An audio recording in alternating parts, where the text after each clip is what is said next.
Hey guys, MC Mura here, and today I wanted to talk to you about something I experienced recently with Street Fighter 6, and I want to know if you had something similar, as if you arrived to a similar realization about this game. So as you know, recently I put out the Ken guide for Street Fighter 6. This is my most recent video, and when I make a guide for a character in Street Fighter 6, I don't blaze him for like 2 days and then put it out. I try to blaze him for a couple of weeks. I blaze him until like high MR, like 17 plus, 18 plus MR, so that I know that I have full grasp on them, so that I don't have regrets that I didn't show what I didn't feel confident, etc. Right?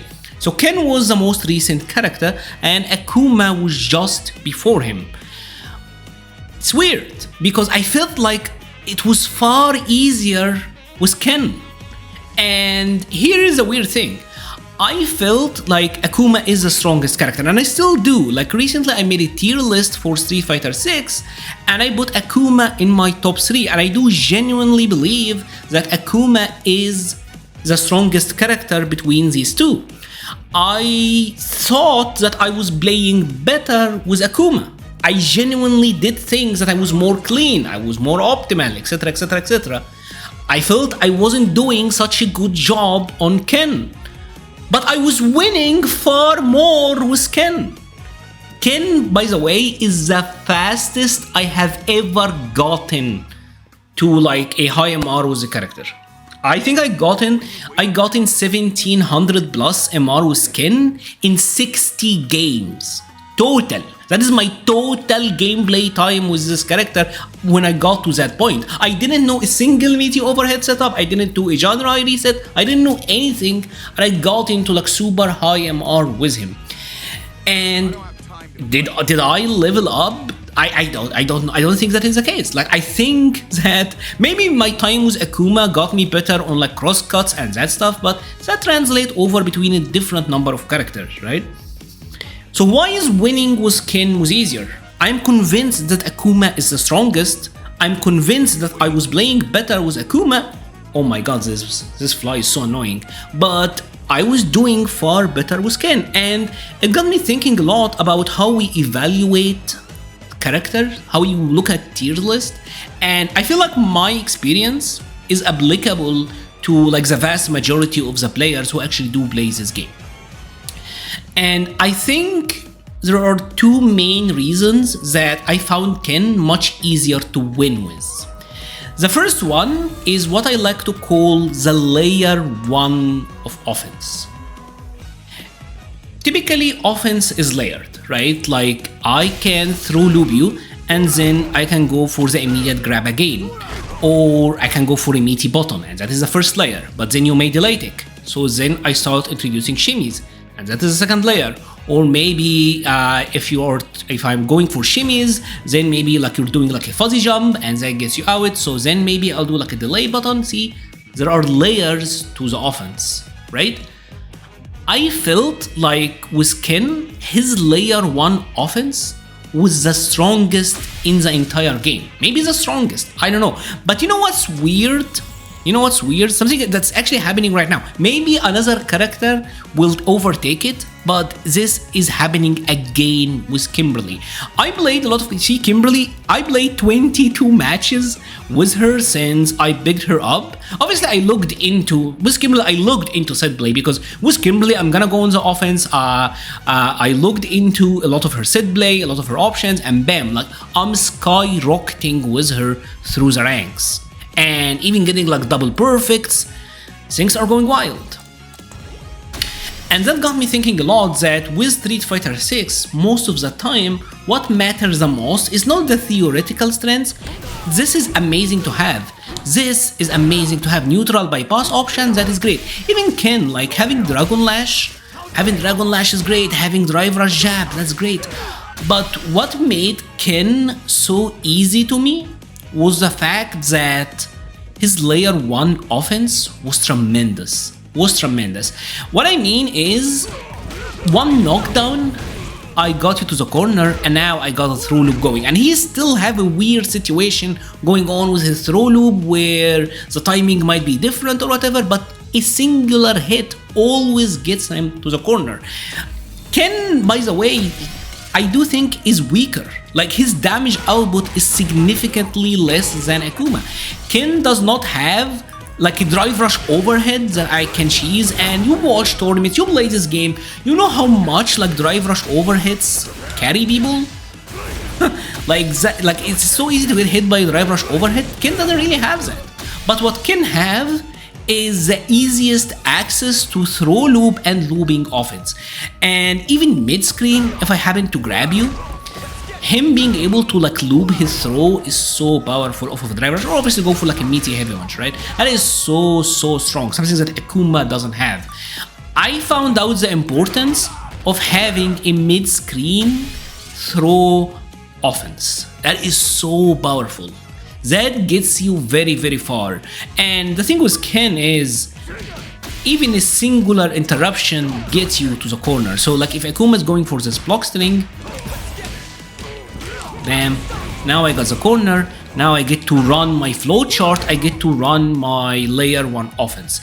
Layer 1 offense was so strong with Ken, it was so easy getting there that I always felt like I was forcing my opponent to guess. I am putting all of the effort into the opponent. And again, I'm not saying that Ken is easy.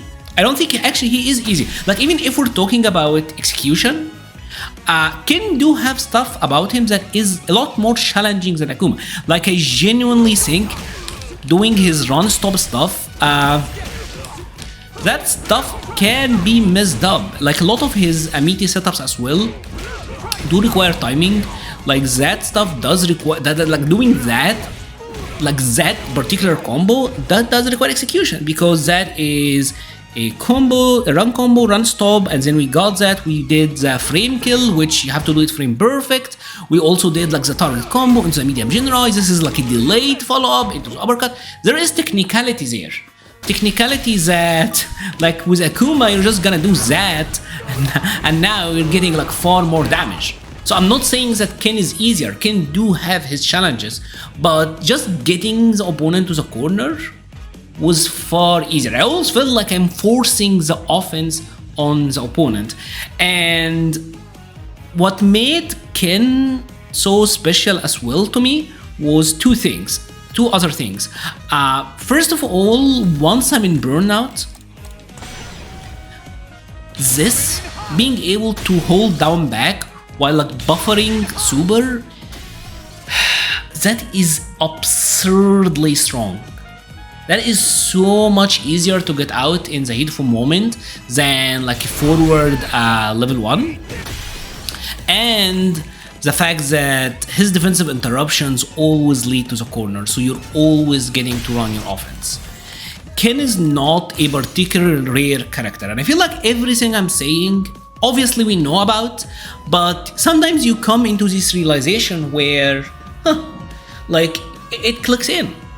It clicks in that corner carry and having a strong layer 1 offense is far easier.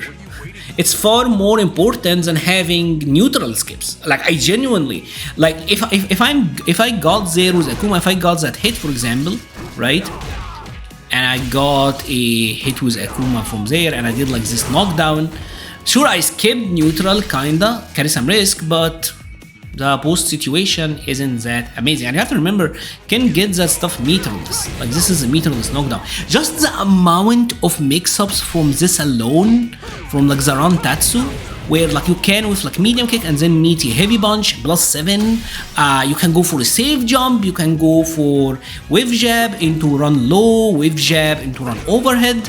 All of that is like layer 1 mix-up. I got a very common knockdown, and now I got you cornered. And are you gonna get through looped, or do you have to deal with a safe jump? Do you have to deal with an overhead? Do you have to deal with a low? That is just incredibly tremendous. Makes you really think about how, in many ways, the tiers list that we talk about aren't the be all end all. Is what I'm trying to say, right? Sure, Akuma is stronger, he is stronger, but that simple strength of Ken, which is not like a particularly unique strength by the way, I think what makes Ken stand out so much is that For a character like Kimberly, like she does have really powerful mix-ups, but the defense, Ken do have like insane interruptions. Like the interruption will lead to the corner carry, which is tremendous. He has the OD uppercut, he has the level 1 that is easy to mash. So all of that comes together to make Ken the fastest character I have ever gotten high MR with. I know that this video have been kind of rambly, but this was honestly like almost like an eye-opening realization where I feel like my beliefs have been challenged between what actually works, because I don't think I'm a particular character player that needs like an easy character. Like I can play Akuma, I can play Terry, I can play some of the more challenging one or whatever character in other games. So I don't think it's more of a difficulty as much as what strengths actually matters and make for a better experience in this game. Because Ken was easier to play, but even against the better players, the high MR players, I was still holding my own because his neutral tools like crouching medium punch, crouching medium kick, the heavy kick, and when I got you to the corner, whether you're Mena RD or a 1300 MR player, everyone's got a guess. So interesting experience, interesting experiment. I would love to hear your thoughts all about it. I know this video is kind of rambly, but what are your thoughts on the whole theory? Did you experience something similar where genuinely to me, Ken was easier than Terry, than Mai, than Bison? Yes, I found it easier to win with him than Mai and Bison, which I know that it may challenge some of your beliefs, but hey, or maybe he just clicks with me, I don't know. What are your thoughts in general? If you have enjoyed this video, I will leave a link to the Patreon, Discord, Twitter, and Twitch pages in the description. Thank you so much for watching and stay safe.